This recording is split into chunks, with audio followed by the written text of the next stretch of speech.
From a point in the interior of an equilateral triangle, from a point in the interior of an equilateral triangle, तब तक draw करो. Perpendiculars are drawn on three sides. On three sides, the lengths of perpendiculars are 14 centimeter, 10 centimeter, 6 centimeter respectively. Find the area of triangle. So this question आपको लगेगा heron से है. हाँ, heron से भी हो सकता है, but the main thing given here is equilateral triangle, है ना. हमें मेन चीज जो यहाँ पे दी हुई है वो इक्विलेटरल. अच्छा, इक्विलेटरल की प्रॉपर्टी क्या होती है, उसकी मतलब उसकी स्पेशलिटी या उसकी फीचर्स क्या है इक्विलेटरल के? ऑल साइड्स आर इक्वल, है ना. मुझे एरिया निकालना है तो मुझे कम से कम उसकी साइड्स चाहिए. तो मैंने सभी साइड्स को ले लिया. X, x centimetre, x centimetre, x centimetre, है ना. अगर मुझे इक्विलेटरल ट्रायंगल लेना है और एरिया निकालने को कहा है तो मुझे उसकी साइड चाहिए, फिर मैं एरिया निकाल लूंगी. क्योंकि फॉर्मूला क्या होता है एरिया का? Area of equilateral triangle, what is the formula? √3/4 side square. तो मैं कहा साइड मेरे पास हो, हम इसका एरिया निकाल लेंगे, पर साइड तो नहीं दी हुई. इंस्टेड उसने हमें कहा है कि हमने इसके अंदर ना कोई एक पॉइंट लिया. जैसे मैंने ये पॉइंट ओ मार्क किया. Inside this triangle I mark any point, you can take it anywhere. और यहां से ना मैंने तीनों साइड्स पर परपेंडिकुलर्स ड्रॉ करने शुरू कर दिए. ए बी पर ड्रॉ किया, बी सी पर ड्रॉ किया और ए सी पर ड्रॉ किया.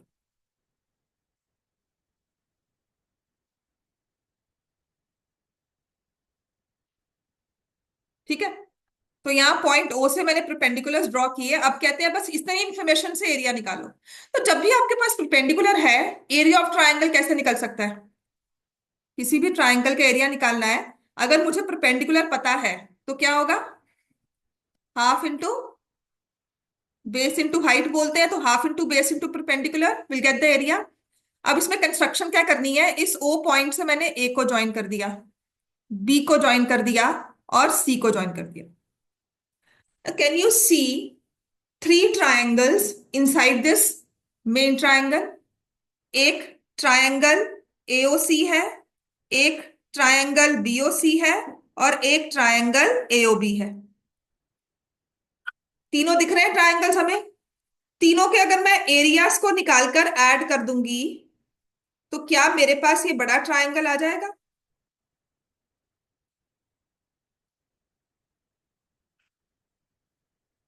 समझ में आ गया? तीनों के एओसी का एरिया निकाला, बीओसी का निकाला, एओबी का निकाला, तो पूरे ट्राइंगल का एरिया हो जाएगा. अब ट्राइंगल क्योंकि इक्विलेटरल है तो I can find the area using this formula.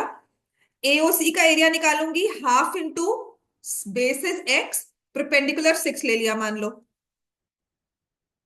BOC का होगा हाफ इंटू एक्स, परपेंडिकुलर को मैंने 10 मान लिया. एओबी का होगा हाफ इंटू एक्स, परपेंडिकुलर को 14. It will not make a difference, आप जैसे मर्जी perpendiculars low. But have you got the answer?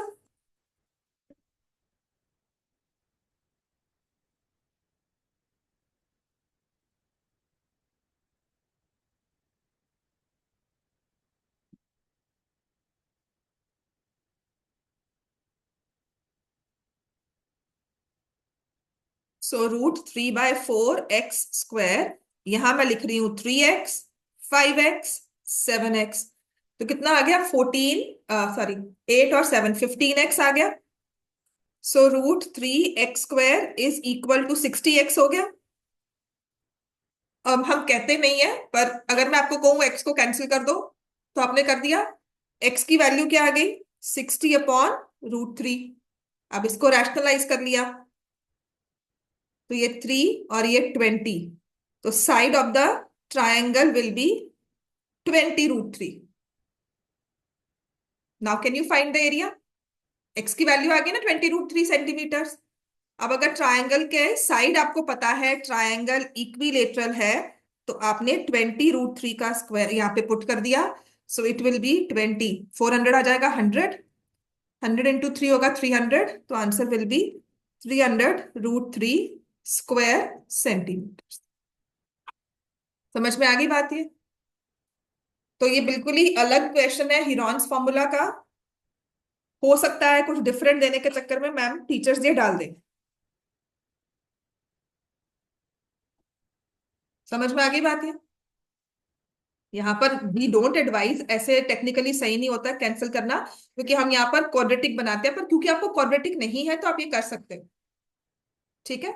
Otherwise मैं यहाँ पे लिखती हूँ √3x² - 60x = 0, फिर हमने x कॉमन लिया यहाँ से।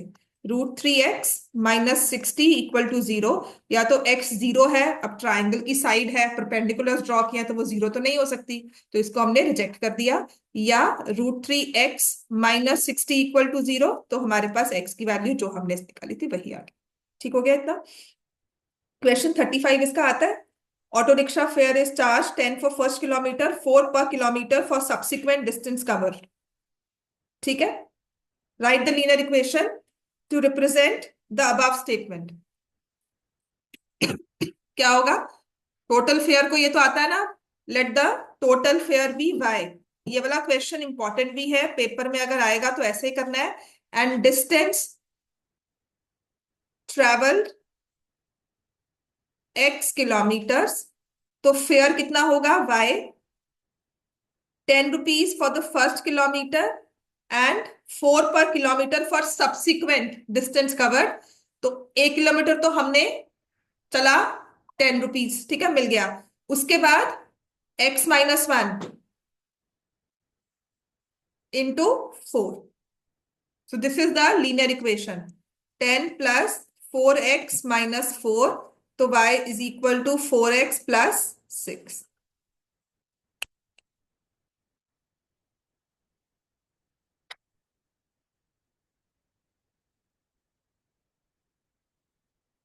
एंड फाइंड 3 सॉल्यूशंस, तो वो भी निकाल सकते हैं। समटाइम्स दे से represent this equation on the graph, तो वो भी आपको आता है करता। ठीक होगी बात ये? पॉइंट्स पुट करोगे, y की वैल्यू, x की value, and will get points on the number line, आप on the graph coordinate axis, and then you will draw it. ठीक हो गया इतना? मैंने SQP, अगर तो सर्कल्स करना है तुम सर्कल्स कर सकती हो, मैंने SQP भी शेयर किया है, मतलब क्वेश्चन नंबर 2 वाला पेपर शेयर किया है। पासकोड सेम है उनका, पासवर्ड जो है वो सेम है। तो सैंपल क्वेश्चन पेपर 2 स्टार्ट कर सकते हो। फर्स्ट मेरे हिसाब से कंप्लीट है, फिर भी कोई डाउट्स है तो उनको कैटेगराइज करके आप ले आओ। हसरत समझ में आ गया? पेपर पूरा किया था हसरत ये?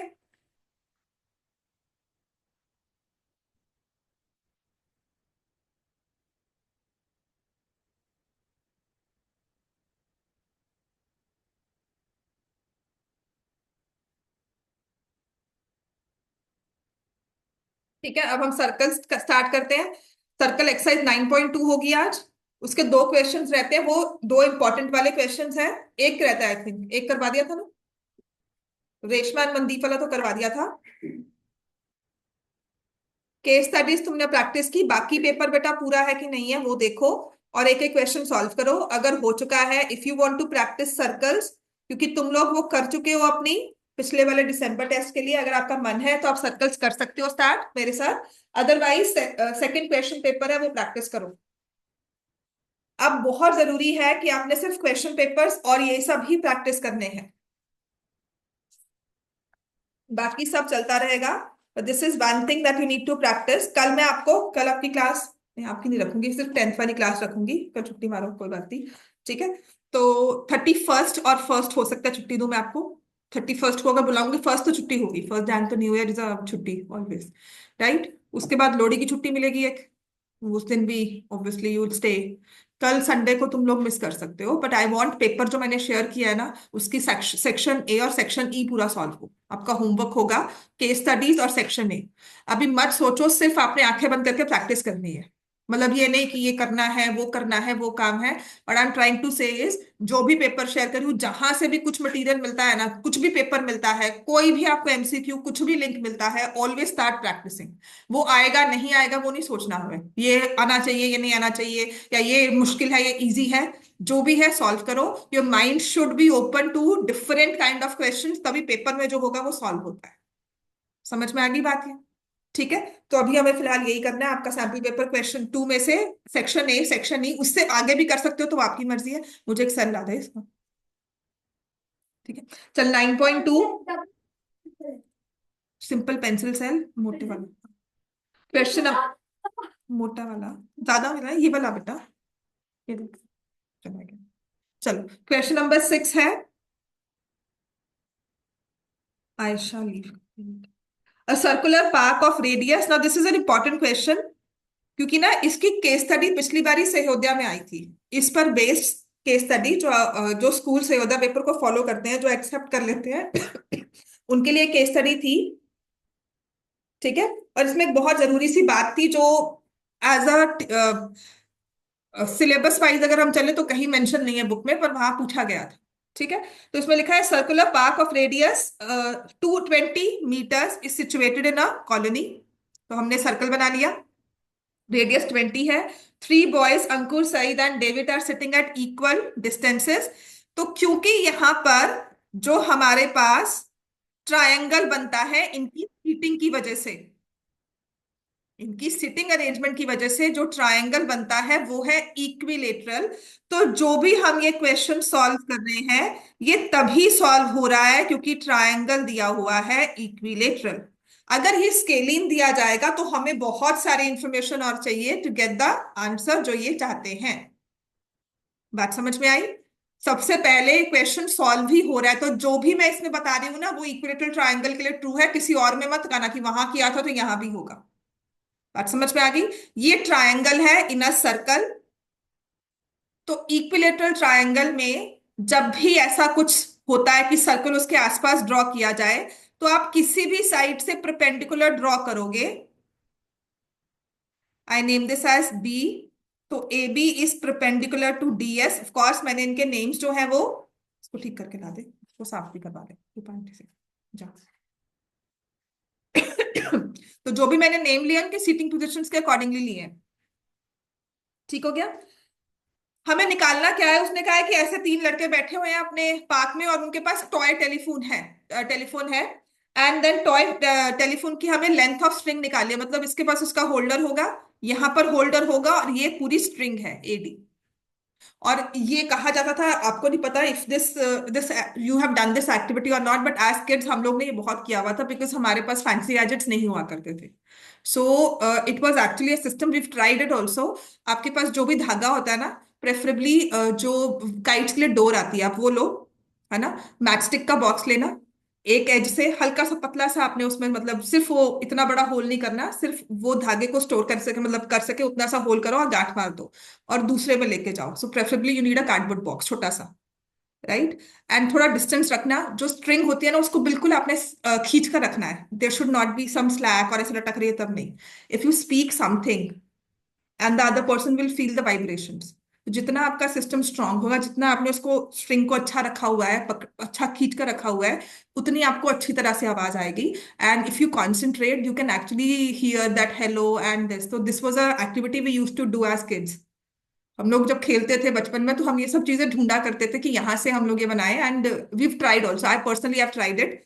ठीक है, बहुत मुश्किल से। और हम लोग को ये सब करने के लिए डांट भी बहुत पड़ती थी कि ऐसे ही कर रहे हो, क्या कर रहे हो, मतलब धागे खराब कर रहे हो वो सब। तो this is actually an activity और वही चीज यहाँ सिखाई गई है। किसी ने मुझे पूछा था आज से 2 साल पहले, मम्मी टॉय टेलीफोन क्या हुआ और ऐसे कैसे स्ट्रिंग बन गई। तो this is what is all about. तो ऐसे ही ये क्वेश्चन भी उतने साल पुराना ही है इसका मतलब। अब यहाँ पर उसने कहा है लेंथ ऑफ स्ट्रिंग निकालो, तो आपने इसमें मतलब आपकी साइड ही निकलेगी, कोई भी इसमें स्लैक नहीं होगा, ऐसे मतलब ऐसे नहीं जा रहा होगा। इट वुड नॉट बी कैसे लूज चल रही है, बिल्कुल ए टू डी बिल्कुल एक परफेक्ट खींच के रखा हुआ है उन्होंने बिल्कुल। ठीक है ना। तो यहां से अब इसके बाद उसने कहा है ट्रायंगल इक्विलेटरल है, A B is perpendicular to D S. क्योंकि इक्विलेटरल ट्रायंगल है तो जो सेंटर ऑफ सर्कल है ना, it lies on A B, on the perpendicular A B. ठीक है। O is the centre of the circle and it lies on perpendicular A B. ये भी क्यों? क्योंकि ट्रायंगल इक्विलेटरल है, किसी और ट्रायंगल में हो भी सकता है, नहीं भी हो सकता। समझ में आ गया? अब जो आपका डिस्टेंस ओ ए है, ओ बी है और ओ एस है, O D sorry, OAODOS, that is the circumradius. And क्योंकि लिखा है, ये सब लिख लो क्योंकि यही चीजें आती हैं।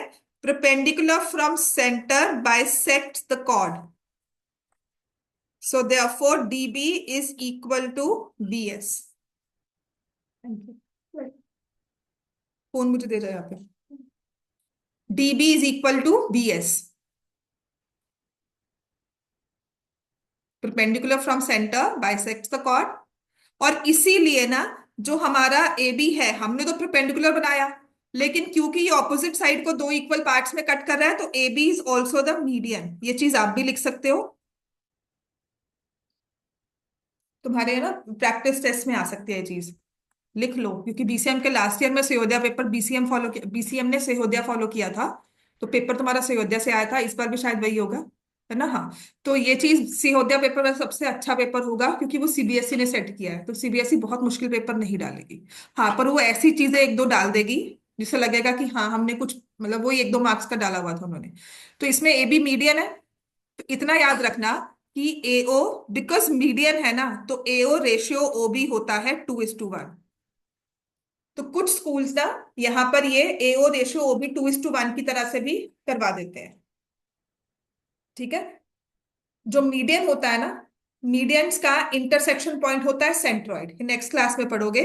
मीडियंस का intersection point, three medians intersect at point called centroid. और सेंट्रॉइड जो होता है डिवाइड्स ईच मीडियन, लिख लो, इन रेशियो 2:1। ये अभी समझ नहीं आएगा, इसको तीन चार बार पढ़ोगे तब आएगा। This is a side note. यही एक नंबर का क्वेश्चन था कि AO रेशियो OB क्या है, तो 2:1 आपने लिखना था, आपको मार्क्स मिल जाते, और कोई रीजन नहीं, कुछ नहीं रट्टा है। राइट। ये पहले ना चैप्टर्स, ये जो चीजें है ना सेंट्रॉइड वगैरह, ये सब कंस्ट्रक्शंस में हुआ करती थी, इसीलिए हमें अच्छे से याद है। हम लोग मीडियंस ड्रॉ करते थे, साइड्स को बाइसेक्ट करके मीडियंस ड्रॉ करते थे, और तीनों medians they used to intersect. सबसे मुश्किल काम है, दो लाइंस का इंटरसेक्शन तो करोगे ही, मतलब आपकी कंस्ट्रक्शन इतनी अच्छी होनी चाहिए कि तीसरा मीडियन ड्रॉ किया तो वो एग्जैक्ट उसी पॉइंट पर करे। ऐसे नहीं है कि आपने यहां से ऐसे मीडियन ड्रॉ किया, ये तीसरा है, और तीसरा जो ड्रॉ करे वो हल्का सा भी ऐसे नहीं जाना चाहिए। It should perfectly intersect. समझ में आ गया? थ्री लाइंस को आप इंटरसेक्ट करवाते हो, तो दो को तो करवा दोगे, एक पॉइंट तो, मतलब हमारी जैसे अग्नि परीक्षा होती थी पेपर में, कि पहले पहले स्टेप में ये ठीक हो जाए, वरना रब कर करके पूरा पेपर फाड़ दोगे पर बनेगा नहीं। समझ में आ गई? तो that was one thing that we practise for all perpendicular bisectors, angle bisectors, और ये सब। ठीक है। अब ये आ गया हमारा मीडियन रेशियो 2:1 है। अब आते हैं इस क्वेश्चन को सॉल्व करें। इसके साइड नोट्स हमने सारे ले लिए, ये मैं तुम्हें नेक्स्ट क्लास में प्रूव करवाऊंगी। ये मीडियन की थ्योरम हुआ करती है, आपको अब नहीं है, हमें थी। आई स्टिल रिमेम्बर, इसका प्रूफ ही मुझे, मैंने पिछले साल याद करके, और ये अब प्रूव किया जाता है ना, अब जो भी मिलेगा ना वेबसाइट्स पे प्रूव आपको, वो सिमिलर ट्राइंगल से होगा। और ये क्वेश्चन सिमिलर ट्राइंगल्स का बोर्ड में आ भी गया था, 2:1 की रेशो का। बोर्ड में क्वेश्चन आया हुआ है, कंपार्टमेंट में आया था शायद इस साल या उससे पहले। तो ये मैं तुम्हें नेक्स्ट ईयर करवा दूंगी, वरना इसका पूरा प्रूफ होता है। यहाँ पे ट्राइंगल ड्रॉ करते हो, this is the median AD। ठीक है। और तीनों का सेंट्रॉइड पॉइंट आपने यहाँ पर रखा, ये G ले लिया। यूजली सेंट्रॉइड को भी रिप्रेजेंट एज G। ठीक है। हर पॉइंट के लिए ना एक नाम है, जैसे सरकम सेंटर को O लिखते हैं, इन सेंटर को I लिखते हैं, ऑर्थो सेंटर को H लिखते हैं, और ये G लिखा जाता है। ठीक है। अब क्या करते हो कि इसको फर्दर आप, ये पूरी थ्योरम है मीडियन 2:1 की रेशियो विदाउट सिमिलर ट्राइंगल्स, तो इसको ऐसे एक्सटेंड किया। ठीक है। Such that this GD is equal to DE ले लो, और इसको ज्वाइन कर दिया। ठीक है। उसके बाद इसको प्रॉपर आप, देन यू प्रूव इट। उसके बाद क्या करना होता है मैं बता दूंगी तुम्हें, सारा प्रूफ है इसका। ठीक है। तो अभी फिलहाल इसको छोड़ दो, इसको इसको ज्वाइन कर दिया, मे बी ये ज्वाइन किया। Then you prove these two triangles congruent, ये आ गया हमारे पास, ये आ गया, और ये, तो ये इसके इक्वल हो गया, है ना? देन पूरी हमने लाइन निकाल ली, फिर उसके बाद 2:1 रेशो आ जाती है, वो अलग चीज है, इसको छोड़ दो अभी। सिमिलर ट्राइंगल से बहुत जल्दी प्रूव हो जाता है। ये हो गया हमारे पास। अब इसमें करना क्या है, join OD। Let the side of the triangle equal to x metres, या लेंथ ऑफ स्ट्रिंग लिखोगे एक्स मीटर्स आ जाएगा। ओडी को आपने ज्वाइन कर दिया। ओडी की लेंथ आपको दी हुई है 20, क्योंकि रेडियस है 20 मीटर्स गिवन है। अच्छा, बीडी बता सकते हो? इतना मैंने कुछ अपना वो भाषण लिखा है सारा, तो बीडी क्या होगा? पूरी साइड एक्स है। डीएसबी क्या होगी? क्योंकि ट्रायंगल इक्विलेटरल है, तो डीबी कितना हो जाएगा? हाफ हो जाएगा। DB will be x/2 metres. अब आपके पास दो ट्रायंगल्स बनते हैं।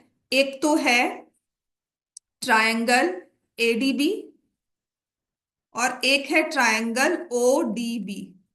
दोनों ही राइट ट्रायंगल है, दोनों में पाइथागोरस लगानी है। ठीक है। अब एक और चीज, एओ की लेंथ तो मेरे पास है 20, ओ भी क्या होगा? ठीक हो गया। तो वो छोड़कर हम लोग पहले एडीबी में पाइथागोरस लगाते हैं। लगाए? रब कर दो, जो लिखा हुआ है सारा ये नोट कर लिया ना हमने। अब आते हैं इन ट्रायंगल एडीबी। जहां पर राइट ट्रायंगल बन जाए ना, और आपको पता है कि साइड्स निकालनी है, तो पाइथागोरस थ्योरम एक हमारे पास, उसका मतलब एक यूज दिया हुआ है। ए बी डी हमने लिया, राइट ट्रायंगल है, तो मैंने लिखा A D square is equal to D B square plus A B square. A D है एक्स का स्क्वायर, डी बी है x/2 का whole square plus A B square. ठीक है। तो ए बी स्क्वायर की वैल्यू आ गई x² माइनस x²/4, जो हो जाएगा 3x²/4। अगर आप इसको स्क्वायर रूट में ले लोगे तो √3x/2 मीटर्स आ जाएगा।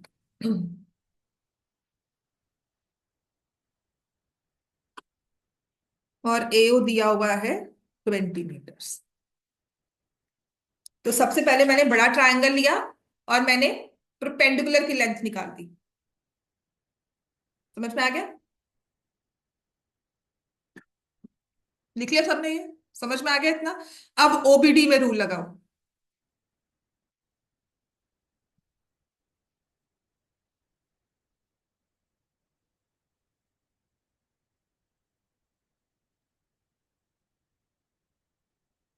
तो अब मेरे पास जरूरी चीज जो ये है कि आई हैव ट्रायंगल ओबीडी, जिसमें मैंने लिखा OB square plus DB square is equal to OB square. OB नहीं है वैल्यू, डीबी कितनी है? x/2 का होल स्क्वायर, और ओबी कितना है? 20 का स्क्वायर। ठीक हो गया।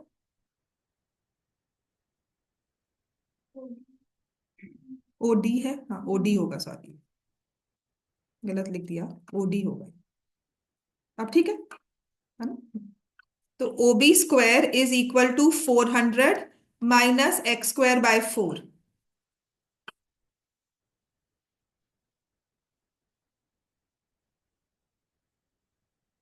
तो अगर मैं ओबी को निकालना चाहती हूं तो मैं इसको 1600 माइनस x²/4 स्क्वायर रूट में लिख सकती हूँ।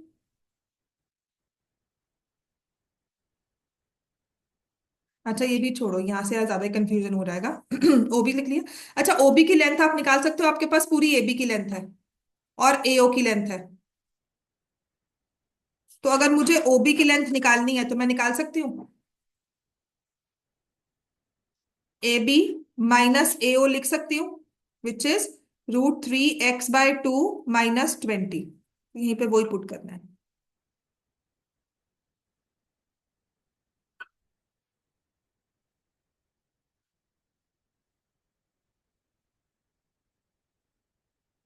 समझ में आ गया? लंबा क्वेश्चन है, पर इससे इजी मेथड और नहीं हो सकता। या फिर रट्टा मारो 2:1 की रेशो है, या फिर हम परपेंडिकुलर ड्रॉ करें, वो सब चीजें आती है, दैट इज अ डिफरेंट। वो थोड़ा सा मतलब, अगर एमसीक्यू फॉर्म में हम करें तो होता है। ये हो गया। अब स्क्वायर को ओपन कर लूं, लिख लिया सबने ये? स्क्वायर को ओपन करती हूं तो ये आ जाएगा 3/4 x² plus 400 minus 2 × √3/2 x into 20 minus 2ab equals to 400 plus x²/4। तो पहले तो ये 400 गया, माइनस है सॉरी यहाँ पर। अब इस x² को यहां लेकर आ गए, 3/4 x² प्लस x²/4, ये कट गया, माइनस 20 √3 x इक्वल टू 0। ये x² हो गया।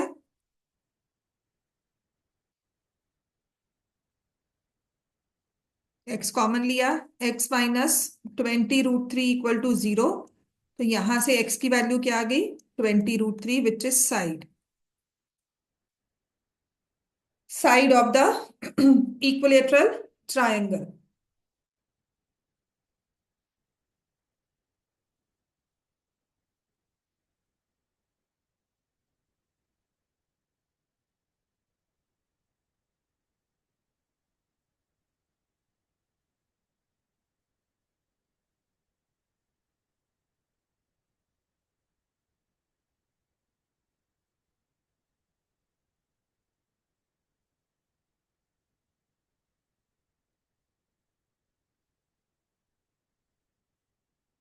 क्लियर हो गया बच्चे सबको ये?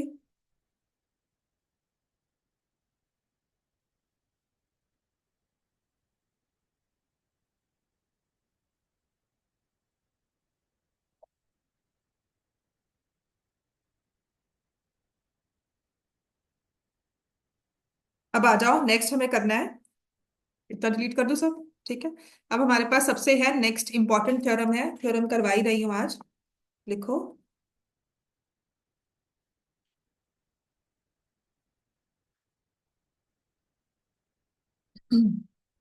दिस इज ऑन द, ये आपके बुक में थ्योरम कौन सी दी है देखना, थ्योरम 10.8 लिखा हुआ है यहाँ पे मेरी नई पुरानी वाली बुक में। 9.7 थ्योरम है, हाँ। थ्योरम 9.7 है। पहले तो इसकी स्टेटमेंट लिखो। The angle subtended by an arc, ये ना मैंने आपको सारा बताया है। What is angle subtended by an arc? By an arc at the centre is double the angle subtended by it at any point on the remaining part of the circle।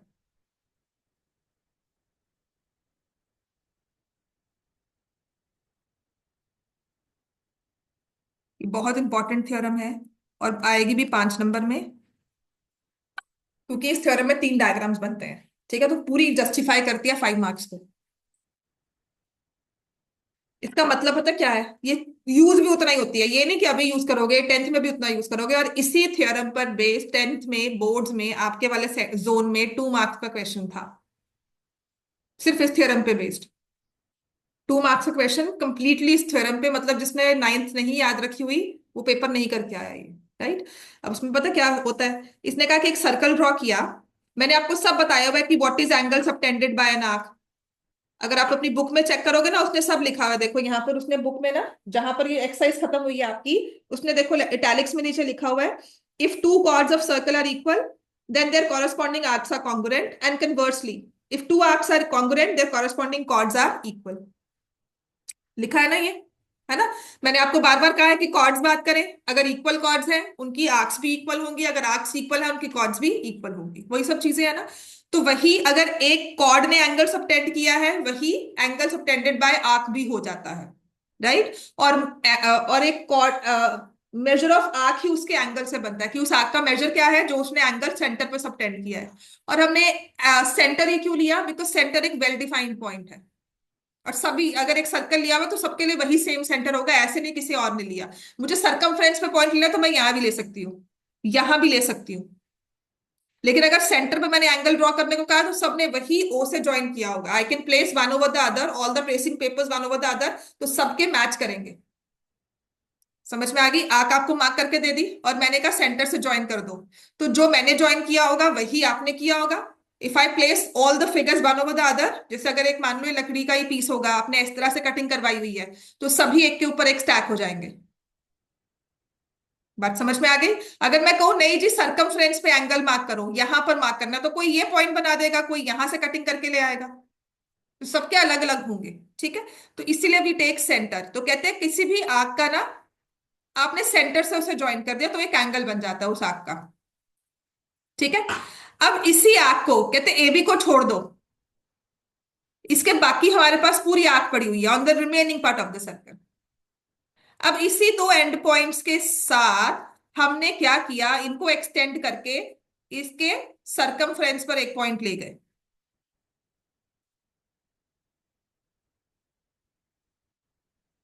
समझ में आ गया? तो कहते हैं ये दोनों जो एंगल्स होते हैं ना, ये आपस में किसी ना किसी रिलेशन में होते हैं।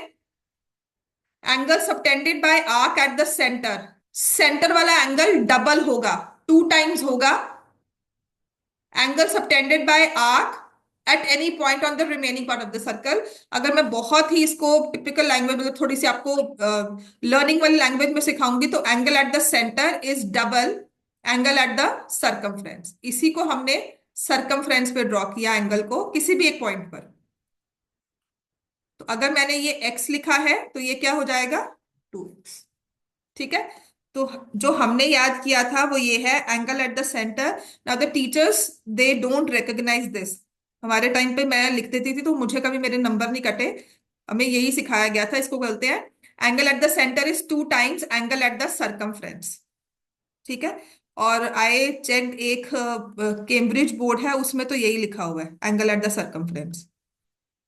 ठीक है? पर सीबीएसई में देर आर टीचर्स, वो कहते हैं कि ये क्या हुआ, सरकमफ्रेंस नहीं, इतना पूरी थ्योरम लिखनी है तो लिख कर आ जाओ, याद करना कोई बहुत मुश्किल भी नहीं है। ठीक है? पर समझने के लिए मतलब क्या है कि जो सेंटर में एंगल बना है वो टू टाइम्स है angle at the circumference. Cambridge board में देयर इज दिस लाइन, वो एंगल एट द सेंटर और सरकमफ्रेंस, मैंने बुक में ही चेक किया था, लिखा हुआ था उन्होंने। क्लियर हो गया? इतना समझ में आ गया हमें? Angle at the centre is two times angle at the circumference. बात क्लियर हो गई? ठीक है? अब आर्क देखो, यहां पे मैंने माइनर आर्क ली थी, तो जो मेरा हाफ वाला एंगल बना वो मेजर आर्क में बना।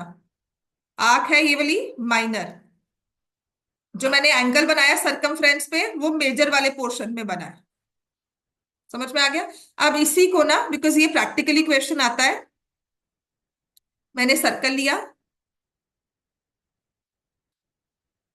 ए बी, ये सेंटर है।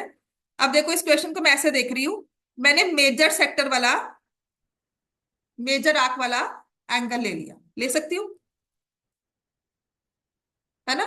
तो जो एंगल बनेगा वो माइनर, जो सरकमफ्रेंस वाला एंगल होगा वो माइनर वाले पे पोर्शन पे। राइट? आपकी बुक का ना एक्सरसाइज का क्वेश्चन नंबर 2 जो है वो इसी इसी कॉन्सेप्ट पे है। Find the angle on the minor arc and and the on the major arc. ठीक है? तो पेपर में अगर एमसीक्यू में आया ना तो ध्यान से करना कि उसने कौन सा पूछा हुआ है, कि angle made by the chord at the major arc, angle made by the arc on the minor arc, minor portion. समझ में आ गया इतना? क्लियर हो गया? अब आते हैं इसका प्रूफ। तो प्रूफ के लिए हमें क्या करना है, 3 सर्कल्स ड्रॉ करने हैं। ड्रॉ करो। हम इसमें 3 चीजें, तुम भी ये लिख लो। हाँ, तुम भी यही कर लो। इसमें आप 3 केसेस ड्रॉ करते हो। इंटरेस्टिंग किया, प्रूफ एक ही लिखोगे, डायग्राम 3 बनेंगे, और हर एक सर्कल को आप लिखोगे, डिफाइन करोगे। If arc is minor arc, arc is a semi circle, arc is major. तो यहाँ पे माइनर आर्क ड्रॉ कर लो, ए बी। यहाँ पे सेमी सर्कल ड्रॉ कर लो, लिखना ए बी है, नाम नहीं चेंज करना। और यहां पर थोड़ा माइनर आर्क, मेजर आर्क में आ जाओ, ए बी। सर्कल है तो सबके सेंटर होंगे, सेंटर मार्क कर लो, और इस ए बी को सेंटर से ज्वाइन कर दो।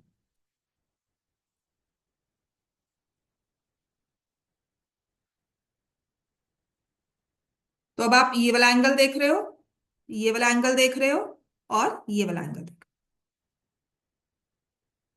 समझ में आ गया?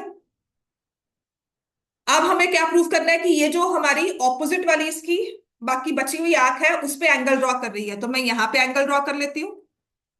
देखो मैं नाम सब में ए ओ बी लिख रही हूँ, मैंने किसी में नाम चेंज नहीं किया, तो मैंने तभी कहा ना प्रूफ एक होगा लेकिन डायग्राम तीन बनेंगे।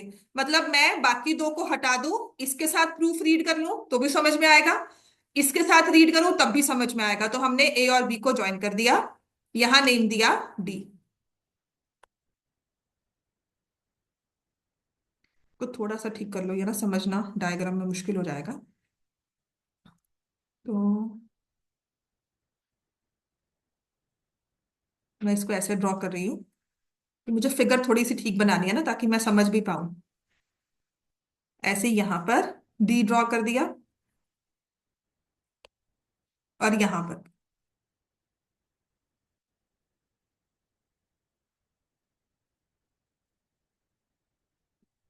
समझ में आ गया? गिवन हमारे पास आएगा circle with centre O, A B is a minor arc, मतलब आर्क ए बी। ठीक है, makes angle A O B at the centre, A D B at the circle.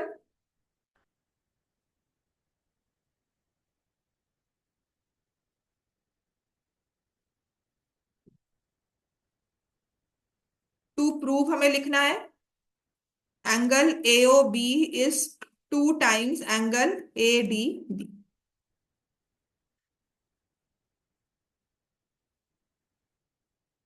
A O B is 2 times angle A D B, तीनों में यही prove करना है। और construction में लिख लो, हम लिखेंगे जॉइन। तुमने मीडियन वाले क्वेश्चन में मीन वाले क्वेश्चन में मीडियन क्यों निकालना होगा? देखो ना, पर उसमें बाद में देखा था। बाद में देखा था ना। पेपर में मार्क्स कोई बहुत बुरे नहीं आए हैं, पर एमसीक्यूज पे थोड़ा वर्क करना है। और थोड़ी बहुत तुमने जो क्वेश्चंस छोड़े हैं, थ्योरम तुमने छोड़ी हुई है। तो वो मैंने और नहीं किया। Join O B, extend it, पूरा चेक कर बैठ के, टू पॉइंट ई। थोड़ा सा इस तरह से हमें कंस्ट्रक्शन करना है। यहाँ पर मैंने ई ले लिया, सब में सेम।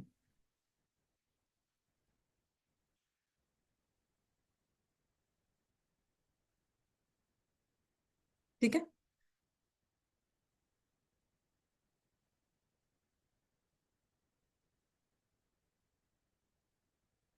अब आपको एंगल्स के नाम लिखने हैं, तो आप वो लिख सकते हो, एंगल 1 2 3 4 भी कर सकते हो। अब प्रूफ सबके लिए सेम होगा, प्रूफ कोई फर्क नहीं आएगा।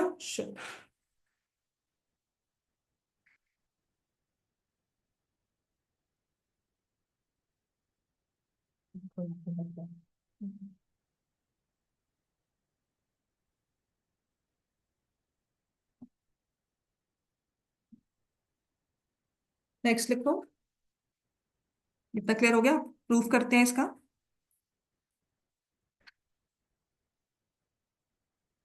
So for the proof, the first thing I'll write,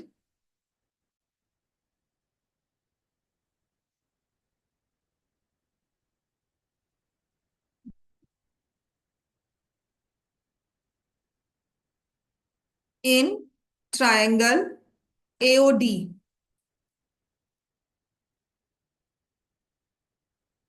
AO is equal to OD, which is the radii. Therefore, angle OAD is equal to angle ODA. Isosceles triangle property. इतना समझ में आ गया? तो इस थ्योरम का जो प्रूफ हम करते हैं वो दो चीजों के साथ करते हैं, एक तो आइसोसेलेस ट्रायंगल प्रॉपर्टी और एक exterior angle of a triangle. समझ में आ गया इतना? ठीक है ना? और ऐसे ही लिखना है, in triangle AOD, angle AOE is equal to angle OAD plus angle ODA. और रीजन होगा exterior angle of a triangle is equal to sum of two interior opposite angles, पहले इतना लिख लो। इसको मैं समझाती भी हूँ आपको ठीक से।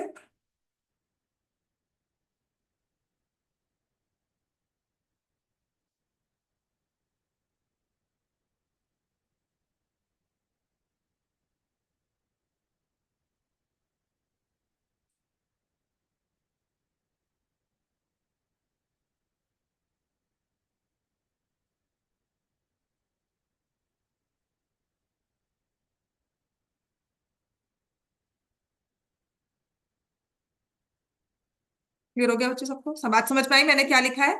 मैंने कहा है कि ये दो एंगल्स आपस में इक्वल है। हर किसी में यही हुआ। ओडी इक्वल्स टू एओ। ऐसे ही ओडी इक्वल्स टू एओ, तो ये दो एंगल्स आपस में इक्वल है। फिर जो ये वाला एंगल है इतना, ये वाला इतना, ये इन दोनों के सम के इक्वल है। प्रूफ उतना ही सिंपल है। आपने दो चीजें याद करनी है, एक तो आइसोसेलेस ट्रायंगल बनाना है और एक्सटीरियर एंगल। समझ में आ गया इतना? अब आपने एओई को लिखा है ओएडी प्लस ओडीए, है ना? अब मैं आपको इतना समझ में आ रहा है ना, क्योंकि मैं इस एंगल की बात कर रही हूँ, वर्टेक्स डी वाले की बात कर रही हूँ, तो आई टेक ओडीए। ये नंबर वन लिया और ये नंबर टू लिया, तो फ्रॉम वन एंड टू। ठीक है, so I take from one and two, angle A O E is equal to two times angle O D A. ये समझ में आ गया इतना? बस इतना ही लिखना है, इसके बाद सिमिलरली है। समझ में आ गया? Angle A O E is equal to two times angle O D ए।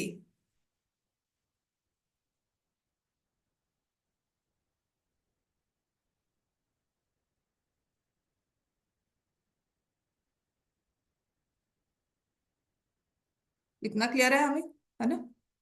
ठीक है ना? अब जो चीज हम यहां से कर रहे हैं वही चीज दूसरे वाले से भी कर सकते हैं।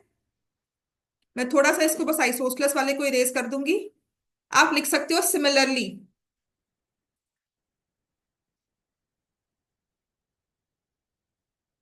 सिमिलरली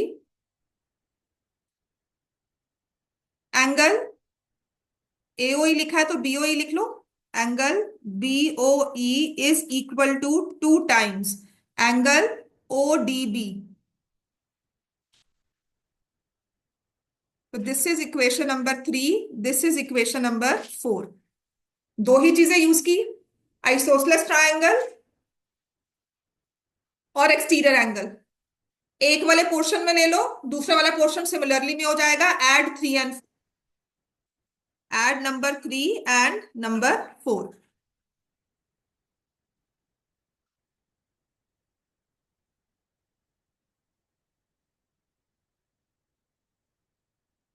अब इन दोनों को ऐड करोगे, angle A O E plus angle B O E is two times angle O D ए।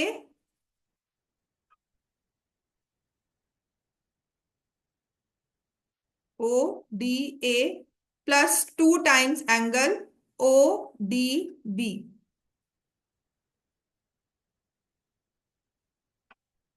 अगर मैं अब अपनी फिगर को नहीं हिलाती हूँ, थोड़ा सा ऐसे ही रखती हूँ इसको, तो इन दोनों को ऐड करोगे, ओ एओई और बीओई, एओई और बीओई क्या बन जाएगा?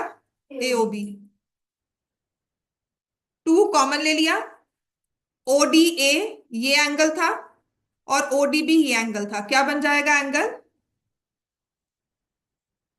तीनों फिगर्स का एक ही प्रूफ। इसको इस वाली फिगर को ढककर फर्स्ट वाली को आपने क्रॉस कर दिया, सेकंड के साथ रीड करोगे तब भी आपका प्रूव होगा, थर्ड के साथ करोगे तब भी प्रूव होगा। बस आपने इसको हेडिंग देनी है, minor arc, major arc, semi circle define करना है, प्रूफ एक ही होगा। So write the names accordingly. और अगर वन टू ले रहे हो तो अगर मैंने इसको वन लिया है तो यहां पर एंगल वन लूंगी, इसको टू लिया है तो I take this angle two, इसको थ्री लिया है then I take this three, फिर मैं इसको फोर लेती हूँ, I take this as four, five, five, and then six and six. ऐसे ही यहां पर one, two, three, four, five and six. अगर एंगल वन टू थ्री से कर रहे हो, अदरवाइज नाम भी लिख सकते हो। और यहाँ पे आ जाएगा हेंस प्रूव। बहुत इंपॉर्टेंट थ्योरम है, 5 नंबर में आएगी, अगर आएगी तो, और आ भी जाती है। 50.5 और 52 से फर्क नहीं पड़ने वाला, सच्ची कह रही हूँ। अपनी गलतियां चेक कर। हाँ, अगर कोई नहीं मार्क किया हुआ वो एक बूस्टिंग होगी, बट सिर्फ प्रैक्टिस देखो।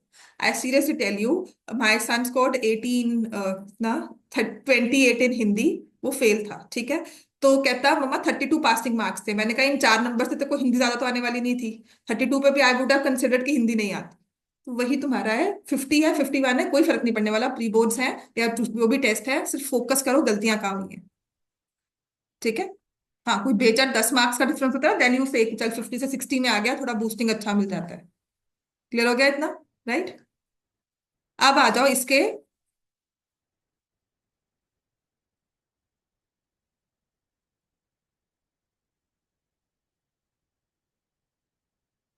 इसके जो ऑल इसके मतलब क्या कहते हैं, इसके साथ साइड लाइन वाले ना थोड़े से हमारे जो प्रूव्स हो जाते हैं, जो बहुत ज्यादा मतलब आगे थ्योरम्स होंगी, रूल्स होंगे जो हमें याद करने हैं।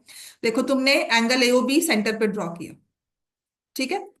अभी हम प्रूव करके चुके हैं कि अगर ये 2x है तो मैं सरकमफ्रेंस पे एंगल ड्रॉ करती हूँ। तो देखो, मैंने यहाँ पे ड्रॉ किया था। मैंने कहा नहीं नहीं, इसको ऐसे मत लो, टेक इट हेयर, है ना। मैंने ये नहीं कहा था कि नहीं एंगल ऐसे नहीं ड्रॉ होगा, मैंने कहा थोड़ा फिगर साफ हो जाए, तो मैंने यहाँ पे ड्रॉ कर दिया। इतने दिन से हम कहाँ गायब थे? नहीं गायब हो तो ये क्या? हाँ? ऐसे अगर मैंने एंगल यहाँ भी ड्रॉ कर दिया तो ऑनलाइन आ जाते, टेस्ट तो दे देते। सॉल्व किया 2 मार्क्स वाला टेस्ट वो करते। Thank you. पढ़ ले बेटा। हाँ, बहुत जरूरी है। 10th वाले को तो छुट्टी नहीं है अब कोई। उनके लिए कोई न्यू ईयर नहीं है। उनके लिए सिर्फ अब February 15 जब पेपर शुरू होंगे और एक March 10 बस। या तुम्हारे इन बिटवीन प्री बोर्ड्स, ये 3 डेज है बस। वो आपके लिए 31 जनवरी नहीं है ना। हाँ। तो AEF है। 10th में हमारे लिए बनी नहीं है। मतलब मैं भी अगर कहूंगी ना, तो if I somebody ask me कि छुट्टी ले लो, छुट्टियों के दिन है, मैं छुट्टी नहीं है। मेरे लिए छुट्टी नहीं है। दिसंबर इज माई पीक टाइम कि जब मुझे सिर्फ पढ़ना होता है और कुछ नहीं, ठीक है। तो यहां पर ये सारे एंगल्स जो है ना, अगर मैंने 2x बनाया है, उन्हीं सेम एंड पॉइंट्स के साथ मैंने एंगल ए ई बी बनाया है, ए डी बी बनाया है और ए एफ बी बनाया है। तो ये सारे एंगल्स क्या होते हैं? हमेशा सेम एक्स होंगे। तो जिसे हम लिखते हैं angles in the same segment are equal, ठीक है। बस एक चीज और करवाऊंगी, angles in the same segment इसको रिकॉग्नाइज कैसे करते हैं? इनके वर्टेक्स डिफरेंट होंगे, स्टार्टिंग एंडिंग पॉइंट सेम होगा।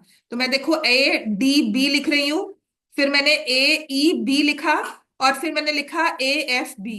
या जैसे पिन बॉल जा रही है मूविंग टूवर्ड्स डी, धक्का खाकर यहां से इट मूव्स बिना हिले, it moves A towards B, फिर वहां से बाउंस किया, moves towards E.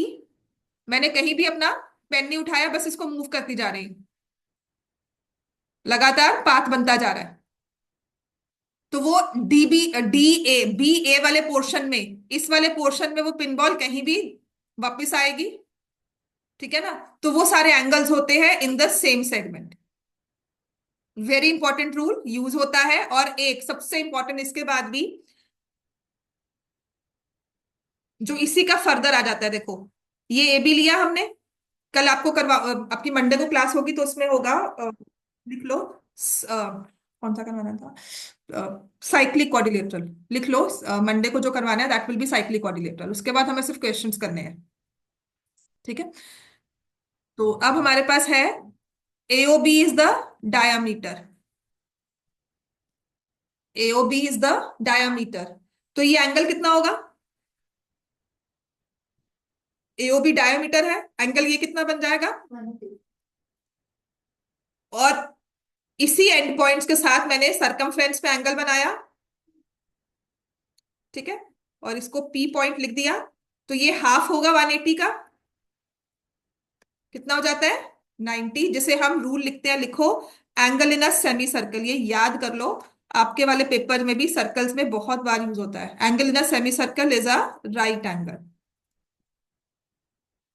Angle in a semi circle is a right angle. तो angles in same segment, angle in a semi circle, right angle, ये दो rules हैं जो यूज करते हैं। और यहीं पर क्लास खत्म है आपकी।